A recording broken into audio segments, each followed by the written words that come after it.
अस्सलाम वालेकुम six class, कैसे हो बच्चों। उम्मीद करती हूँ खैरियत से होंगे और बहुत अच्छी ईद गुजारी होगी। देखें बेटा, हमारा आज का टॉपिक है कलमा की इकसाम। आज डेट है 24 मार्च 2026 ट्यूसडे। इसके लिए आप आज के टॉपिक के लिए आप बुक पेज नंबर 213 ओपन करें। बेटा, कलमा की इकसाम के बारे में बात करने से पहले हम एक बार रिवाइज़ करेंगे कि कलमा किसको कहते हैं। बेटा, अकेले बामायनी लफ्ज़ को कलमा कहते हैं, ठीक है। जैसे रोटी, चाय, काम, शोर वगैरह, ये ऐसे लफ्ज़ हैं जिनका मतलब हमें समझ में आ रहा है। तो जो ऐसे छोटे छोटे लफ्ज़ होते हैं जिनका मतलब समझ में आ रहा होता है उन्हें हम कलमा कहते हैं। हाँ जी, तो सिक्स क्लास, कलमा की कितनी इकसाम है? कलमा की 3 इकसाम है बच्चों, इसम, फ़ेल और हर्फ। इसम की तारीफ देखें, किसी भी शख्स, जगह या चीज़ के नाम को इसम कहते हैं। मिसाल देखें, बच्चे ईद के रोज़ शालामार बाग की सैर के लिए गए। इस जुमले में बेटा देखें कितने इसम यूज़ हुए हैं, बच्चे, ईद और शालामार बाग, ठीक है। जो है ना, शख्स किसी का भी नाम होगा, इसमें छोटे बड़े, बच्चे, बूढ़े, मर्द, औरत सब आते हैं। तो इसीलिए ये जो लफ्ज़ बच्चे है ना, ये इसम ही है। इसी तरह ईद का रोज़, ये भी एक दिन है। दिन का क्या नाम दिया है यहाँ पर? ईद। ईद के रोज़ यानी ईद के दिन। तो जो ईद के दिन है ये भी इसम है। इसी तरह आगे देखें, शालामार बाग, ये भी बेटा एक जगह का नाम है, हम जहाँ सैर के लिए जाया जा रहा है। तो बच्चे, ईद और शालामार बाग यहाँ पर क्या हैं? ये सब इसम है। तो किसी भी शख्स, जगह या चीज़ के नाम को हम इसम कहेंगे।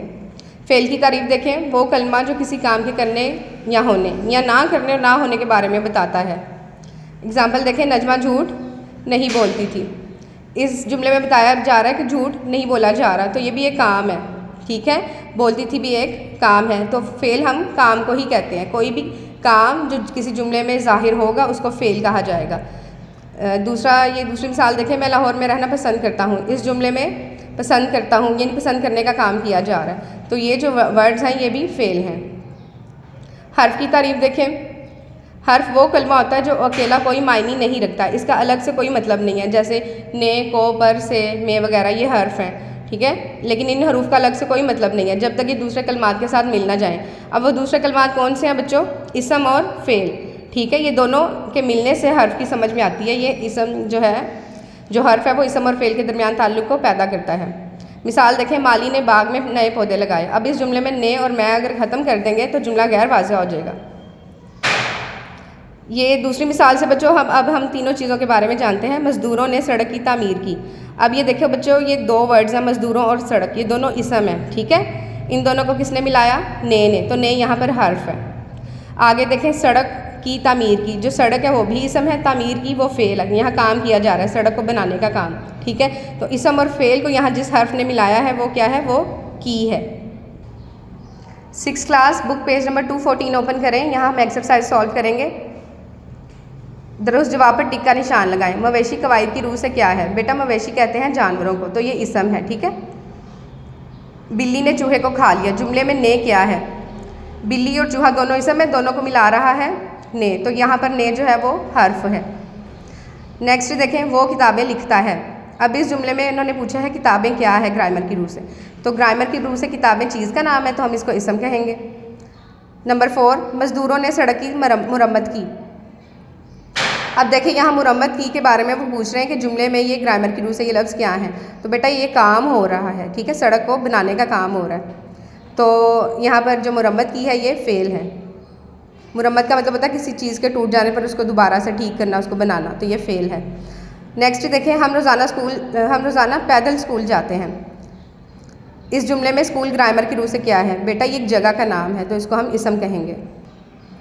इसी तरह 6 क्लास, पेज नंबर 215 पर आएँ। यहाँ भी इन्होंने कहा है मुनासिब अल्फाज लगाकर खाली जगह पुर करें। यहाँ हम हरूफ लगाएंगे, इसम लगाएंगे, फ़ेल लगाएंगे, तो फिर ये हमारे जुमले मुकम्मल हो जाएंगे। पहला देखें, किसी शख्स, जगह, चीज़, कैफियत या अलामत के डैश को इसम कहते हैं। तो ये जो है ना, इनके नाम को इसम कहा जाएगा। इसम मतलब ही नाम का है। नेक्स्ट, वो अल्फाज जो इसम और फ़ेल के दरमियान राब्ता और मानी खेज़ ताल्लुक़ कायम करते हैं, ठीक है, यानी ऐसा ताल्लुक़ पैदा करते हैं जो सुनने वाले को समझ में आए, उनको क्या कहा जाएगा? उन्हें हरूफ कहा जाएगा। आगे आप खुद से फिल कीजिएगा। नंबर 3 देखें, बच्चों डैश फुटबॉल खेला। तो यहाँ क्या आना चाहिए? यहाँ हर्फ आना चाहिए बेटा, बच्चों ने फुटबॉल खेला। नंबर 4, परिंदे हवा डैश उड़ते हैं। हाँ जी, बिल्कुल, परिंदे हवा में उड़ते हैं। नंबर 5 देखें, मेहमानों डैश चाय पी। मेहमानों ने चाय पी। नंबर 6 कायद आज़म रहमतुल्लाह अलैह पाकिस्तान डैश बानी है। बेटा देखें यहाँ हरूफ नहीं लगाए हुए ना तो जुमले समझ नहीं आ रहे, हरूफ लगाने से जुमला मुकम्मल होता है। कायद आज़म रहमतुल्लाह अलैह पाकिस्तान के बानी हैं। नंबर 7 छोटों से डैश से पेश आओ। यहाँ कौन सा लफ्ज़ लगेगा बेटा देखें, छोटों से मोहब्बत से पेश आओ, या आप यहाँ नरमी भी लगा सकते हो, छोटों से नरमी से पेश आओ। मुनासिब लफ्ज़ लगाना ना जो जिस जुमले का मतलब समझ में आ जाए। नंबर 8 तुमने मेरा डैश ना किया। यहाँ आप लिखें तुमने मेरा काम ना किया, या इसको आप कोई और वर्ड भी लगा सकते हो जो सूटेबल हो, जैसे तुमने मेरा एतबार ना किया। नंबर 9 तलबा ने यौम आज़ादी पर पूरे स्कूल को डैश। यहाँ बेटा आप क्या लगाओगे, फेल लगेगा यहाँ पर। तलबा ने यौम आज़ादी पर पूरे स्कूल को सजाया। अब आते हैं बेटा आपके होमवर्क की तरफ। तो 6 क्लास के वर्ड्स देखें आप, ये इनमें से हर्फ भी हैं, इनमें इसम भी है और फेल भी। कायद आज़म रहमतुल्लाह अलैह चांद लिखता है सफाई की से, ये 5 लफ्ज़ मैंने आपको दिए हैं। आपने रफ़ कॉपी पर बेटा इन्हें नीट राइटिंग में नोट करना है, ठीक है। अपना काम ध्यान से कीजिएगा, अपना ख्याल रखिएगा। अल्लाह हाफिज़।